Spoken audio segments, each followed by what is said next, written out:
जय श्री कृष्णा। आप सभी को बश बारिश की बहुत बहुत शुभकामनाएं। बश बारिश का व्रत भाद्रपद माह के कृष्ण पक्ष की द्वादशी और कार्तिक माह के कृष्ण पक्ष की द्वादशी को किया जाता है और बश बारिश की कहानी सुनी जाती है। इसे गोवत्स द्वादशी के नाम से भी जाना जाता है। ये व्रत पुत्रवती स्त्रियां पुत्र की मंगल कामना के लिए करती हैं। गोवत्स द्वादशी या बश बारस के दिन गाय और बछड़े की पूजा की जाती है। बश बारस के दिन गीली मिट्टी से गाय, बछड़ा, बाघ की मूर्तियां बनाकर पाटे पर रखकर अंकुरित मूंग, मोठ और चने चढ़ाए जाते हैं। इस दिन गेहूं, जो गाय के दूध से बनी हुई वस्तुओं का प्रयोग नहीं किया जाता। इस दिन निराहार रहकर व्रत करते हैं और बश बारस की कथा सुनते हैं। तो आइए आज के वीडियो में हम बश बारस की कथा श्रवण करते हैं।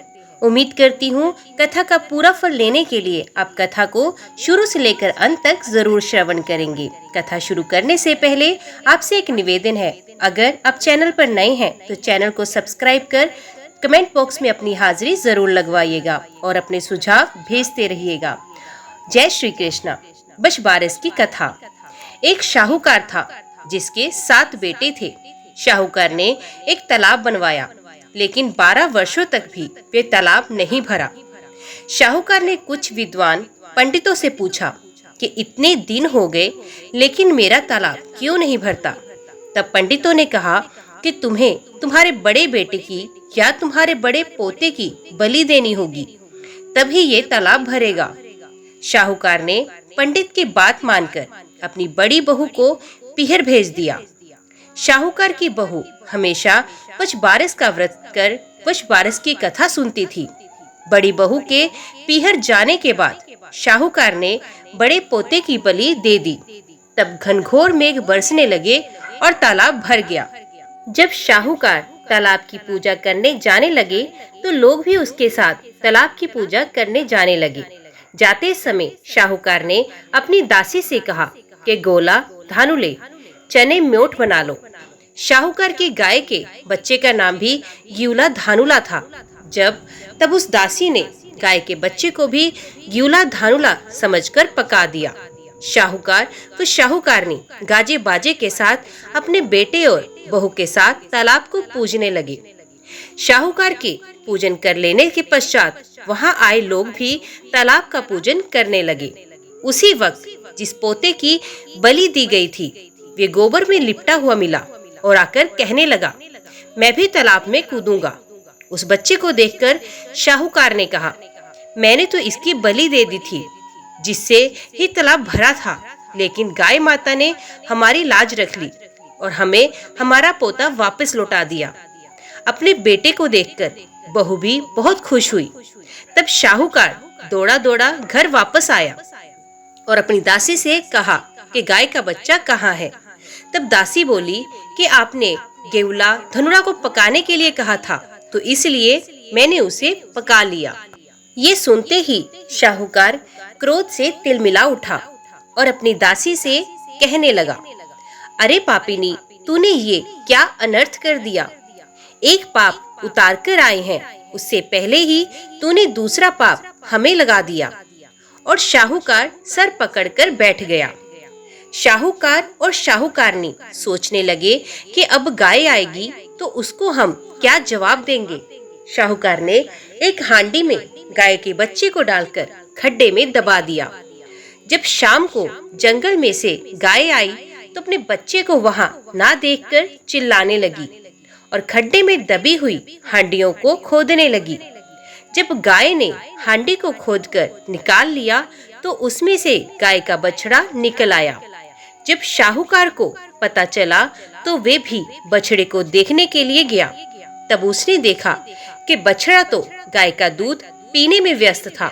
तब शाहूकार ने पूरे गांव में ढिंडोरा पिटवा दिया कि सभी स्त्रियों को बश बारस का व्रत करना चाहिए।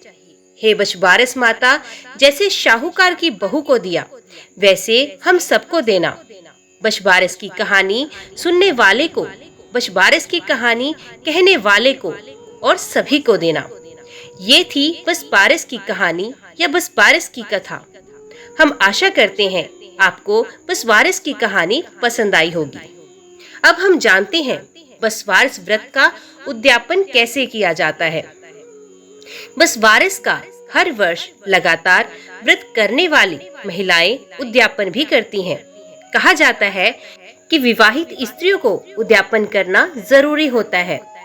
जिस घर में लड़का हो या लड़के की शादी हो, उस वर्ष बस वारस का उद्यापन किया जाता है। उद्यापन के दिन भी सारी पूजा हर वर्ष की तरह ही की जाती है।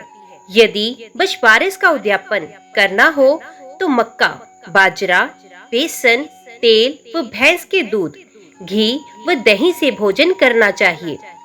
13 जगह खाना या जो भी बनाया हो थोड़ा थोड़ा रखकर फेर लेना चाहिए और 13 औरतों को खिला देना चाहिए और उस हाथ फेरे हुए खाने को 13 औरतों में एक एक हिस्सा खाने को परोस देना चाहिए। इस दिन गाय का दूध या गाय के दूध से बनी वस्तुओं का प्रयोग नहीं किया जाता। एक थाली में खाने का सामान रखो, उस पर बेस और श्रृंगार का सामान, मेहंदी, चूड़ा और काजल, रिबन, बिछिया व 11 या 21 रुपए रखकर हाथ फेर कर सास, ननद या जेठानी को दे देना चाहिए। एक थाली में खाना देवर या जेठ को खिला देना चाहिए तो 5 रुपए व नारियल दे देना चाहिए। खाने वाली स्त्रियों को एक एक प्लेट या प्याला देना चाहिए। अब गोवत्स द्वादशी बसवारस की दूसरी कथा आपके सामने प्रस्तुत करते हैं। जय श्री कृष्णा। गोवत्स द्वादशी बसवारस की पौराणिक कथा के अनुसार प्राचीन समय में भारत में स्वर्णपुर नाम का एक नगर था। वहाँ देवदानी नाम का राजा राज्य करता था। उसके पास एक गाय और एक भैंस थी। उनकी 2 रानियां थी, एक का नाम सीता और दूसरी का नाम गीता था। सीता को भैंस से बड़ा ही लगाव था। वे उससे बहुत नम्र व्यवहार करती थी और उसे अपनी सखी के समान प्यार करती थी। राजा की दूसरी रानी गीता गाय से सखी सहेली के समान और बछड़े से पुत्र के समान प्यार और व्यवहार करती थी। ये देखकर भैंस ने एक दिन रानी सीता से कहा, गाय बछड़ा होने पर गीता रानी मुझसे ईर्ष्या करती है। इस पर सीता ने कहा, यदि ऐसी बात है तब मैं सब ठीक कर लूंगी। सीता ने उसी दिन गाय के बछड़े को काटकर गेहूं की राशि में दबा दिया। इस घटना के बारे में किसी को कुछ भी पता नहीं चलता, किंतु जब राजा भोजन करने बैठा तभी मांस और रक्त की वर्षा होने लगी। महल में चारों ओर रक्त तथा मांस दिखाई देने लगा। राजा की भोजन की थाली में भी मलमूत्र आदि की बास आने लगी। ये देखकर राजा को बहुत चिंता हुई। उसी समय आकाशवाणी हुई, हे राजा, तेरी रानी ने गाय के बछड़े को काटकर गेहूं की राशि में दबा दिया है। इसी कारण ये सब हो रहा है। कल गोवत्स द्वादशी है, इसलिए कल अपनी भैंस को नगर से बाहर निकाल दीजिए और गाय तथा बछड़े की पूजा कीजिए। इस दिन आप गाय का दूध तथा कटे फलों का भोजन में त्याग करें। इससे आपकी रानी द्वारा किया गया पाप नष्ट हो जाएगा और बछड़ा भी जिंदा हो जाएगा। अत तभी से गोवत्स द्वादशी के दिन गाय बछड़े की पूजा करने का महत्व माना गया है तथा गाय और बछड़ों की सेवा की जाती है। जय श्री कृष्णा। आज की वीडियो में इतना ही। उम्मीद करती हूँ वीडियो आपको पसंद आई होगी।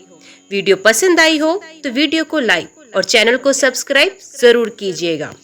तो मिलते हैं अगली कथा के साथ। तब तक के लिए देखते व सुनते रहिए। जय मां कंजक, जय माता दी।